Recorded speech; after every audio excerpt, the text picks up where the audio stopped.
ഇത് എൻ്റെ സഹോദരൻ ഫാദർ വർഗീസ് പടമാട്ടുമ്മൽ OSJ ഇറ്റലിയിൽ സേവനം ചെയ്യുകയാണ് ഏകദേശം 7 വർഷത്തിലധികമായിട്ട്. ഇത് സിസ്റ്റർ ട്രീസ. ഉടമ്പടി അല്ലെങ്കിൽ കൃപാസനം മാതാവ് എന്ന് പറഞ്ഞാൽ എനിക്ക് വലിയ വിശ്വാസമൊന്നുമില്ലാത്ത ഒരാളായിരുന്നു. എന്തിനാണ് നമ്മൾ ഈ ഉടമ്പടി എടുക്കുന്നത്? കാരണം മാമോദിസ വഴിയായിട്ട് നമ്മളൊരു ഉടമ്പടിയിലാണ്. പിന്നെ എൻ്റെ സന്യാസ വ്രതവാഗ്ദാനം വഴി ഞാനൊരു ഉടമ്പടിയിലാണ്. പിന്നെ പൗരോഹിത്യത്തിൻ്റെ പട്ടസ്വീകരണം വഴിയായിട്ട് ദൈവവുമായിട്ട് ഉടമ്പടിയിലാണ്. അതിലും വലിയ ഉടമ്പടി ഉണ്ടോ എന്ന് ചിന്തിച്ച് ചോദിച്ച് എൻ്റെ അനുജനാണ് ആദ്യമായിട്ട് ഉടമ്പടി എടുക്കുന്നത്. അവനോട് അതിനെക്കുറിച്ചൊക്കെ തർക്കിച്ച് സംസാരിച്ചിരുന്ന ഒരാളാണ് ഞാൻ. പക്ഷെ ഇപ്പോൾ ഞാൻ പറയും കൃപാസനം മാതാവ് പൊളിയാണ്. മാതാവിൻ്റെ ദൗത്യമെന്ന് പറഞ്ഞാൽ നമുക്കെല്ലാവർക്കും അറിയാം, ദൈവത്തിലേക്ക് കൊണ്ടുവരിക എന്നുള്ളതാണ്. അപ്പോൾ മാതാവിൻ്റെ ഉടമ്പടി എടുത്ത് 2023 നവംബർ 29 ഞാൻ ആദ്യമായിട്ട് ഉടമ്പടി എടുക്കുന്നത്. അത് ഓൺലൈൻ ഉടമ്പടി എടുക്കുന്നത്. ആ ഉടമ്പടി എടുത്ത ആദ്യ നിമിഷം മുതൽ മാതാവ് കൂടെ വന്ന് ഈ ലോകത്തിലെ ഏറ്റവും മനോഹരമായൊരു സ്ഥലത്ത് എന്നെ കൊണ്ടുചെന്നാക്കി. ആ സ്ഥലം ഏതാണെന്ന് ചോദിച്ചു കഴിഞ്ഞാൽ ഈശോയുടെ ഹൃദയമാണ്. ഈശോയുടെ ഹൃദയത്തിൽ വസിക്കാൻ സാധിക്കുന്നത് ആണ് ഒരു വൈദികനെ സംബന്ധിച്ചിടത്തോളം അല്ലെങ്കിൽ ഒരു സന്യസ്തനെ സംബന്ധിച്ചിടത്തോളം ഏറ്റവും വലിയ ഭാഗ്യം. അല്ലെങ്കിൽ സ്വർഗം ഭൂമിയിൽ അനുഭവിക്കുക എന്ന് പറയുന്നത് ഇന്ന് വരെ ഞാൻ അനുഭവിച്ചുകൊണ്ടിരിക്കുകയാണ്. ഞാൻ പല ദൈവാനുഭവങ്ങളിലൂടെയും കടന്നു പോയിട്ടുണ്ട്. 15ാമത്തെ വയസ്സിലാണ് സെമിനാരിൽ കയറുന്നത്. അന്ന് തുടങ്ങി ഞാൻ അച്ഛനാകാനായിട്ട് അത്ര വലിയ തീക്ഷ്ണതയായിട്ടൊന്നും കയറിയ ആളല്ല. പക്ഷേ സുവിശേഷത്തിൽ പറയുന്നത് പോലെ നിങ്ങളല്ല ഞാനാണ് നിങ്ങൾ തിരഞ്ഞെടുത്തതെന്ന് എന്ന വാക്യം കൃത്യമായിട്ട് എൻ്റെ ജീവിതത്തിൽ, എൻ്റെ ദൈവവിളി ജീവിതത്തിൽ അനുവർത്തിക്കപ്പെട്ടതാണ്. ഓരോ കാലഘട്ടത്തിലും തിരിച്ച് ഞാൻ പോകണമെന്ന് ആലോചിച്ചപ്പോഴെല്ലാം ഈശോ സ്പർശിക്കുന്നൊരനുഭവം എൻ്റെ ജീവിതത്തിലുണ്ടായിട്ടുണ്ട്, പല ആവർത്തികൾ. അപ്പോൾ ദൈവാനുഭവങ്ങൾ വേറെ സമയങ്ങളിലുണ്ടായിട്ടുണ്ട്. പക്ഷേ ഉടമ്പടിയിലൂടെ ലഭിച്ച അനുഭവം എന്ന് പറഞ്ഞാൽ ഇതിനെല്ലാം അതുക്കും മേലെ അതിൻ്റെ ഒരു എഫക്റ്റ് എന്ന് പറഞ്ഞാൽ പറഞ്ഞ് അറിയിക്കാനായിട്ട് സാധിക്കില്ല. ഞാനീ പറയുന്നതെല്ലാം നമ്മുടെ വാക്കുകളിൽ കൊണ്ട് വിവരിക്കാനാവാത്തൊരനുഭവമാണ് ഈ പരിശുദ്ധ അമ്മ വഴി, കൃപാസനം വഴിയായിട്ട്. ഞാൻ പറയും, ഈ കാലഘട്ടത്തിൽ ദൈവം നൽകിയിരിക്കുന്ന ഏറ്റവും എഫക്റ്റീവായിട്ടുള്ള ദൈവത്തിൻ്റെ സ്നേഹത്തെക്കുറിച്ചറിയാൻ, ദൈവത്തിൻ്റെ രക്ഷയിലേക്ക് കടന്നു വരാനായിട്ട് ഏറ്റവും എഫക്റ്റീവായിട്ടുള്ള ദൈവികമായ പദ്ധതിയാണ് ഉടമ്പടി. മറ്റ് ധ്യാനകേന്ദ്രങ്ങളിലെയോ അല്ലെങ്കിൽ മറ്റ് പ്രാർത്ഥനാ സെൻറ്ററുകളെയോ ഒന്നും ഞാൻ ചെറുതാക്കി കാണുകയല്ല. പക്ഷേ എൻ്റെ ദൈവ അനുഭവത്തിൽ നിന്ന് എനിക്ക് ഉറച്ച ബോധ്യത്തോടെ പറയാൻ സാധിക്കും, ഈ കൃപാസനം മാതാവ് അല്ലെങ്കിൽ കൃപാസനത്തിലെ പ്രത്യക്ഷീകരണം ദൈവത്തിൻ്റെ കയ്യൊപ്പ് ചാർത്തിയതാണ്. ഞാൻ ഉടമ്പടി എടുക്കാനുണ്ടായ സാഹചര്യം എന്ന് പറയുന്നത്, ഞാൻ പറഞ്ഞല്ലോ 19 വർഷമായിട്ട് ജർമ്മനിയിലാണ്. അപ്പോൾ നന്മ ചെയ്യുക എന്നുള്ളതാണ് ഒരു വൈദികനെ സംബന്ധിച്ചിടത്തോളം ഏറ്റവും പ്രധാനപ്പെട്ട കർമ്മങ്ങളിലൊന്ന്. അപ്പോൾ നന്മ ചെയ്യാൻ വേണ്ടിയിട്ട് എനിക്കൊരു ഓപ്പർച്യൂണിറ്റി കിട്ടി. അതായത് ജർമ്മനിയിലേക്ക് നേഴ്സിങ്ങിന് കുട്ടികളെ കൊണ്ടുപോകാനായിട്ടുള്ളൊരു അവസരം കിട്ടി. ഒരു ഹോസ്പിറ്റലായിട്ടുള്ളൊരു ടൈപ്പ്. അങ്ങനെ ഞാൻ സെപ്റ്റംബർ 5 2023 11 കുട്ടികളെ യാതൊരു പ്രതിഫലവും വാങ്ങിക്കാതെ ജർമ്മനിക്ക് കൊണ്ടുപോയി. അപ്പോൾ അവർ B2 ഒന്നും പാസ്സാകാതെ ലാംഗ്വേജ് ക്വാളിഫിക്കേഷൻ ഒന്നും ഇല്ലാതെയാണ് കൊണ്ടുപോയത്. ഞാൻ അവരോട് പറഞ്ഞ് എല്ലാം സെറ്റ് ചെയ്തൊക്കെ കൊണ്ടുപോയതാണ്. അപ്പോൾ ഈ ഒരു പ്രോജക്റ്റിനോടനുബന്ധിച്ച് അവരവിടെ വന്നു കഴിഞ്ഞപ്പോൾ പലരും ലാംഗ്വേജ് പഠിക്കാതെയും ചിലപ്പോൾ ഡ്യൂട്ടിക്ക് പോകാതെയും അല്പം ഉഴപ്പൊക്കെ ആയിട്ട് കാര്യങ്ങൾ കൈവിട്ട് പോകുന്നൊരു നിലയിലേക്ക് എത്തി. അങ്ങനെ ഒരു ആളുടെ കേസിൽ പ്രത്യേകമായിട്ട് എനിക്ക് ഇടപെടേണ്ടി വന്നു. ആ കുട്ടിയെ തിരിച്ച് അയക്കാനായിട്ടുള്ള ഒരു നടപടിക്രമങ്ങളിലേക്ക് പോകേണ്ടി വന്നു. അങ്ങനെ ആ കുട്ടിയെ തിരിച്ചയച്ചു. അത് കഴിഞ്ഞിട്ട് പക്ഷേ ഈ കുട്ടി തിരിച്ചു വരുന്നത് എനിക്കെതിരെ വലിയൊരു ആരോപണം ഉന്നയിച്ചുകൊണ്ടാണ്. അപ്പോൾ ഈ ആരോപണം വന്നു കഴിഞ്ഞപ്പോൾ ഈ പ്രോജക്റ്റ് ക്യാൻസലാവുന്ന ഘട്ടത്തിലെത്തി. ആ ഹോസ്പിറ്റലിലെ അധികൃതരെ അത് സീരിയസ് ആയിട്ടെടുത്തു. അവർക്ക് ഈ പ്രോജക്റ്റ് ക്യാൻസൽ ചെയ്യേണ്ട ഒരു ഘട്ടത്തിലേക്ക് കൊണ്ടുവന്നു. അങ്ങനെ വരുന്ന സാഹചര്യത്തിലാണ് ഞാൻ ഉടമ്പടി എടുക്കുന്നത്. അപ്പം ഞാൻ ആ സമയത്ത് നമ്മളൊരു നന്മ ചെയ്തിട്ട് നമുക്ക് തിന്മയായിട്ട് ഭവിക്കുന്ന സമയത്ത് നമുക്കുണ്ടാകുന്ന മാനസികമായ വിഷമം എന്തായിരിക്കും എന്നുള്ളത് ഞാൻ പറയാതെ തന്നെ നിങ്ങൾക്ക് ഊഹിക്കാം. അപ്പം ഞാൻ ചങ്ക് പൊട്ടുന്ന വേദനയിൽ ആദ്യം പോയത് എൻ്റെ മുറിയിൽ ഒരു കുരിശുരൂപം തൂങ്ങിയിട്ടുണ്ട്. ആ കുരിശുരൂപത്തിൻ്റെ കാലിൽ കെട്ടിപ്പിടിച്ചിട്ട് ഞാൻ വാവിട്ട് കരയുകയാണ്. ഈശോയെ, നിനക്ക് വേണ്ടിയിട്ട് നീ പറഞ്ഞതനുസരിച്ചാണ് ഞാൻ ചെയ്തേ, എന്നിട്ട് എന്തുകൊണ്ട് ഇങ്ങനെ സംഭവിച്ചു എന്ന് ചോദിച്ചിട്ട് ഈശോയുടെ കാലിൽ കെട്ടിപ്പിടിച്ച് കരഞ്ഞു. എന്നിട്ട് ഞാൻ പ്രാർത്ഥനാ സഹായത്തിന് വേണ്ടി വിളിക്കുന്നത് ഈ സിസ്റ്ററിനെയാണ്. ഈ സിസ്റ്റർ എന്ന് വെച്ച് കഴിഞ്ഞാൽ സിസ്റ്ററിനെ കുറിച്ച് 2 വാക്ക് ഞാൻ പറയാം. അത് ദൈവം ഹൃദയത്തോട് ചേർത്ത് വെച്ച ഒരു സിസ്റ്ററാണ്. ചെറുപ്പം മുതലേ സിസ്റ്ററിന് വലിയ വലിയ കൃപകൾ കൊടുത്തിട്ടുള്ള ഒരാളാണ്. കാര്യങ്ങൾ മുൻകൂട്ടി കാണാനായിട്ടുള്ള ഒരു കഴിവ് സിസ്റ്ററിന് കൊടുത്തിട്ടുണ്ട്. സിസ്റ്റർ സ്വപ്നങ്ങളിൽ കാണും, അതെല്ലാം കൃത്യമായിട്ട് സംഭവിക്കുന്ന കാര്യങ്ങളാണ്. അപ്പോൾ ആ സിസ്റ്ററിൻ്റെ ആത്മീയമായിട്ടുള്ളൊരു ഗൈഡൻസ് എനിക്ക് എപ്പോഴും ഉണ്ടായിരുന്നു. അപ്പോൾ സിസ്റ്ററാണ് എന്നോട് പറയുന്നത്, അച്ഛാ ഉടമ്പടി എടുക്കാൻ. അപ്പോൾ എനിക്ക് ഉടമ്പടിയിൽ വലിയ വിശ്വാസമൊന്നുമില്ല. ഞാൻ പറഞ്ഞു, സിസ്റ്റർ പറഞ്ഞതല്ലേ, സിസ്റ്റർ പറയുന്ന കാര്യങ്ങൾ എല്ലാം കൃത്യമാണെന്നുള്ളത് എനിക്കറിയാവുന്നതുകൊണ്ട് ഞാൻ പറഞ്ഞു, സിസ്റ്റർ പറഞ്ഞുകൊണ്ട് ഞാൻ ഉടമ്പടി എടുക്കാം. അങ്ങനെയാണ് നവംബർ 29 2023 ഞാൻ ഉടമ്പടി എടുക്കുന്നത്. അത് ഓൺലൈനായിട്ടാണ് ഉടമ്പടി എടുത്തത്.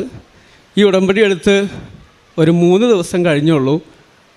അപ്പോഴേക്കും മാതാവ്, ഞാൻ താമസിക്കുന്നത്, ഞാനും ഒരച്ഛനും കൂടി ഒരുമിച്ചാണ് ഒരു പാരിഷ് ഹൗസിലാണ് താമസിക്കുന്നത്. ആ പാരിഷ് ഹൗസിൽ മാതാവ് വന്നു. ഞങ്ങൾ പ്രാർത്ഥിക്കുന്ന മുറിയിൽ മാതാവ് വന്നു. ആ മുറിയിലൂടെ കടന്ന് കിച്ചണിലൂടെ കയറി ഞങ്ങളുടെ ലിവിങ് റൂമിലൂടെ കടന്ന് കോറിഡോറിലൂടെ പോയി മാതാവ് ഞാൻ കിടക്കുന്ന മുറിയിൽ വന്ന് എൻ്റെ തലയിൽ കൈവച്ച് അനുഗ്രഹിച്ചിട്ടാണ് മാതാവ് പോയത്. ഇത് ദർശനത്തിൽ കാണുന്നത് ഈ സിസ്റ്ററാണ്. ഞങ്ങളുടെ വീട് സിസ്റ്റർ കണ്ടിട്ടില്ല. ഈ വീടിൻ്റെ എല്ലാ മുക്കും മൂലയും സിസ്റ്റർ എന്നോട് വിവരിക്കുകയാണ്, ഇതാണ് മാതാവ് കടന്നു വന്ന സ്ഥലമെന്ന്. അതിനുശേഷം ഞാൻ ഒരിക്കലും സ്വപ്നത്തിൽ പോലും വിചാരിച്ചില്ല മാതാവിനെ ഇന്ന് എന്നെ ഈ നിലയിൽ കൊണ്ടുവന്ന് എത്തിക്കുമെന്ന്. അപ്പോൾ അന്ന് ഈ പ്രശ്നം ഉണ്ടായിക്കഴിഞ്ഞപ്പോൾ ഞാൻ ആ പ്രശ്നത്തിൻ്റെ പരിസമാപ്തിയെക്കുറിച്ച് ആദ്യം പറയാം. അത് ആ പ്രതിസന്ധി വന്നു കഴിഞ്ഞപ്പോൾ ആ ആരോപണം നിലനിൽക്കുന്നത് എൻ്റെ ഭാവിയെ ബാധിക്കുന്ന വളരെ ഒരു പ്രശ്നമായിട്ട് മാറിക്കൊണ്ടിരുന്നൊരു സംഭവമാണ്. അപ്പോൾ ഈ ഹോസ്പിറ്റൽ അധികൃതരുമായിട്ട് സംസാരിക്കാനായിട്ട് പല മീറ്റിങ്ങുകൾക്കും വിളിച്ചിട്ട് അവർ ആദ്യം നമുക്കൊരു അപ്പോയിൻമെൻറ്റ് തരും, പിന്നീട് അത് മാറ്റിക്കളയും, അങ്ങനെയുള്ള സംഭവങ്ങളായിരുന്നു. ആ സമയത്ത് മുഴുവൻ ഞാൻ ഈ കൃപാസനം അമ്മയുടെ പ്രത്യക്ഷീകരണ പ്രാർത്ഥനയും ഉപവാസവും എല്ലാം കൃത്യമായിട്ട് പാലിച്ച് അമ്മയോട് മുട്ടിപ്പായിട്ട് പ്രാർത്ഥിച്ചുകൊണ്ടിരുന്നു. അതിനുശേഷം 2024 മെയ് മാസം 2-ാം തീയതിയാണ് ഞങ്ങളിവിടെ വന്നിട്ട് തീർത്ഥാടക ഉടമ്പടി എടുക്കുന്നത്. ഇവിടെ നിന്ന് തീർത്ഥാടക ഉടമ്പടി എടുത്ത് പോയി തൈലവും ഇതൊക്കെ കൊണ്ടുപോയി അവിടെ വെച്ച് എല്ലാ ദിവസവും രാവിലെയും വൈകിട്ടുമൊക്കെ പ്രാർത്ഥന തുടങ്ങി. ഒരു 3 മാസം കഴിഞ്ഞു, 4 മാസം കഴിഞ്ഞു, ഒരു രക്ഷയില്ല. അതിനുശേഷം ഒരു ധ്യാനത്തിൽ, ഉടമ്പടി ധ്യാനത്തിൽ ജോസഫച്ചൻ പറയുകയാണ്, മെയ് മാസത്തിൽ ഇവിടെ വന്ന് ഉടമ്പടി എടുത്ത പലരുടെയും നിയോഗങ്ങൾ ഇപ്പോൾ മാതാവ് കണക്കിലെടുക്കുന്നുണ്ട്. അത് കഴിഞ്ഞ് ഒരാഴ്ച കഴിഞ്ഞുള്ളൂ. ഈ ഹോസ്പിറ്റലിലെ അധികാരികൾ എന്നെയും എൻ്റെ വികാരിയച്ഛനെയും ബാക്കി വേണ്ടപ്പെട്ടവരെയൊക്കെ വിളിച്ചിട്ട് പറയുകയാണ്, ഇങ്ങനെ ഒരു ആരോപണം ഇല്ല. ഈ ആരോപണം പോലും ആരും ഉന്നയിച്ചിട്ടില്ല എന്നാ പറയുക. അത് തേച്ച് മാച്ച് കളഞ്ഞു. അത് വല്ലാത്തൊരു അത്ഭുതമായിപ്പോയി എനിക്ക് കേട്ട് കഴിഞ്ഞപ്പോൾ. പക്ഷേ ആ സമയത്തൊന്നും എനിക്ക് ഈ ആരോപണത്തെക്കുറിച്ച് വലിയ പേടിയോ ഭയമോ ഒന്നുമില്ല. കാരണം മാതാവ് എൻ്റെ ജീവിതത്തിലേക്ക് കടന്നു വന്നിട്ട് മാതാവ് വന്ന് അനുഗ്രഹിച്ചതോടുകൂടി പിന്നെ ഞാൻ ഈശോയുടെ ഹൃദയത്തിലാണ് ജീവിക്കുന്നത്.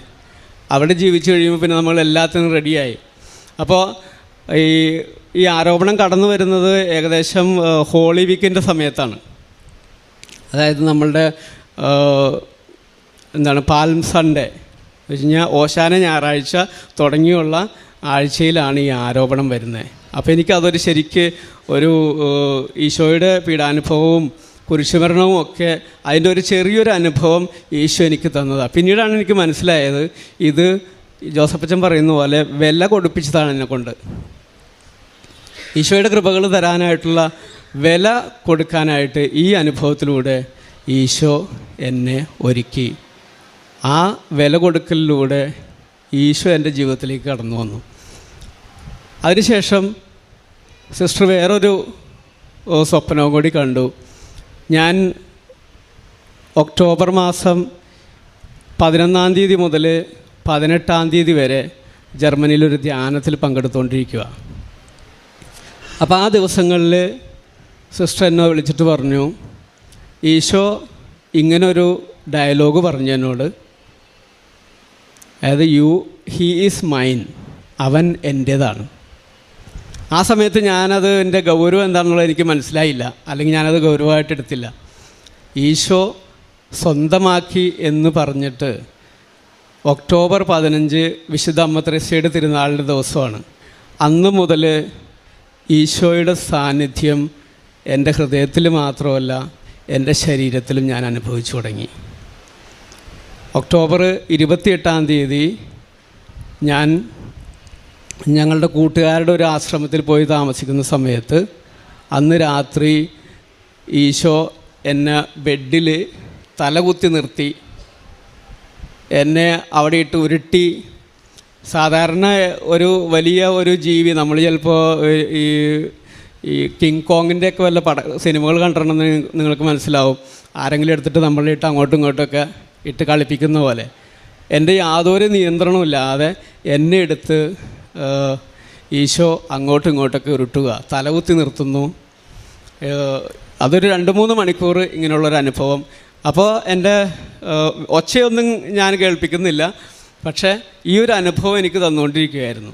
അതിനുശേഷം പിറ്റേ ദിവസം രാവിലെ 6 മണി തുടങ്ങി 8 മണി വരെ എൻ്റെ കൈകളിൽ 2 കൈകളിലും ആണിയടിക്കുന്ന പോലുള്ള ഒരു അനുഭവം, ഈശോയുടെ പഞ്ചക്ഷതം തരുന്ന അനുഭവം എനിക്കുണ്ടായി. അപ്പോൾ അവിടുത്തെ എൻ്റെ അച്ഛന്മാരൊക്കെ ഉണ്ടായിരുന്നു. അവർ വന്നു. അവർക്ക് എന്ത് ചെയ്യണമെന്ന് അറിയാൻ പാടില്ല.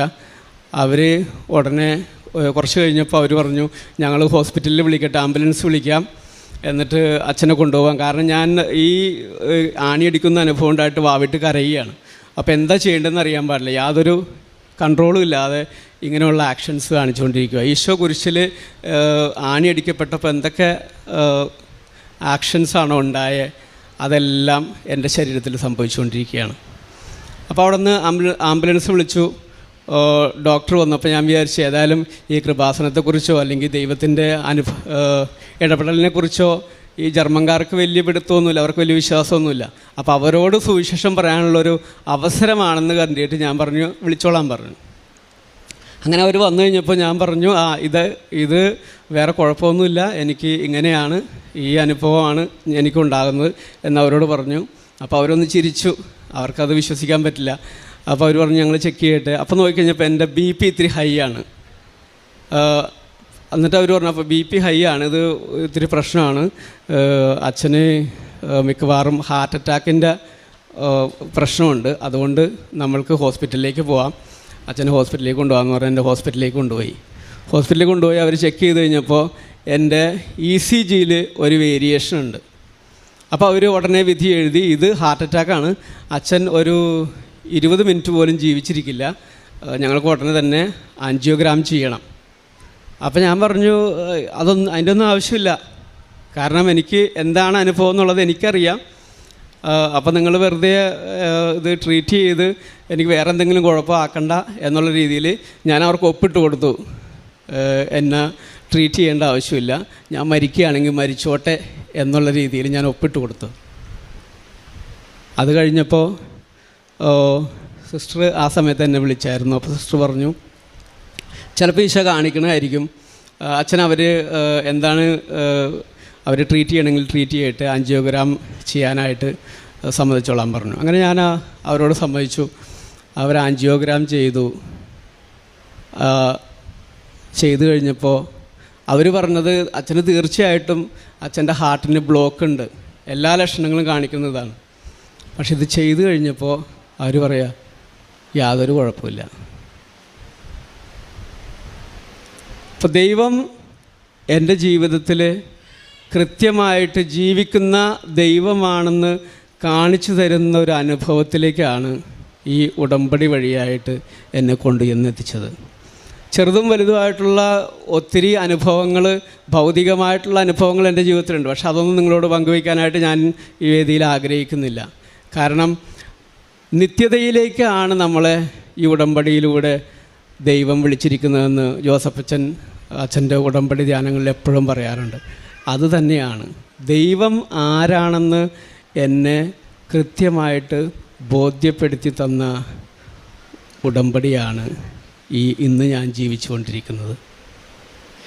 ഈ വലിയൊരു അനുഭവം എൻ്റെ ജീവിതത്തിലേക്ക് തന്ന പരിശുദ്ധ അമ്മയ്ക്കും തിരുക്കുമാരനും ദൈവപിതാവിനും പരിശുദ്ധാത്മാവിനും കോടാനുകോടി നന്ദി പറഞ്ഞുകൊണ്ട് ഞാൻ എൻ്റെ സാക്ഷ്യം അവസാനിപ്പിക്കുന്നു. കാരുണ്യപ്രവർത്തികൾ, അച്ഛന്മാരെപ്പോഴും കാരുണ്യപ്രവർത്തികൾ ചെയ്യുന്നവരാണ്, അത് പ്രത്യേകിച്ച് പറയേണ്ട ആവശ്യമില്ല. എന്നാലും ഞാനൊരു 200 കുട്ടികളെ പഠിപ്പിക്കാനായിട്ട് 10 വർഷമായിട്ട് 200 കുട്ടികളെ ഞാൻ പഠിപ്പിക്കുന്നുണ്ട്. ഇപ്പോഴും പഠിപ്പിച്ചുകൊണ്ടിരിക്കുന്നുണ്ട്. അവർക്ക് പഠിക്കാനുള്ള സഹായം ചെയ്യുന്നുണ്ട്. അതുപോലെ ഒരു 21 പേരെ ഞാൻ ജർമ്മനിയിലേക്ക് കൊണ്ടുപോയിട്ടുണ്ട്, അവരുടെ കയ്യിൽ നിന്ന് യാതൊന്നും വാങ്ങിക്കാതെ. ഇപ്പോഴും ഒത്തിരി പേരെ സാമ്പത്തികമായിട്ട് സഹായിക്കുന്നുണ്ട്. അതെല്ലാം ദൈവം തരുന്ന കൃപയുടെ മേൽ ചെയ്യുന്നതാണ്, എൻ്റെ മെറിറ്റല്ല. അവരെ സഹായിക്കാനായിട്ട് ഒത്തിരി ജനറസ് ആയിട്ടുള്ള ആളുകൾ ജർമ്മനിയിൽ നിന്ന് അവർ കൈയച്ച് സഹായിക്കുന്നതുകൊണ്ട് ചെയ്യാൻ സാധിക്കുന്നതാണ്.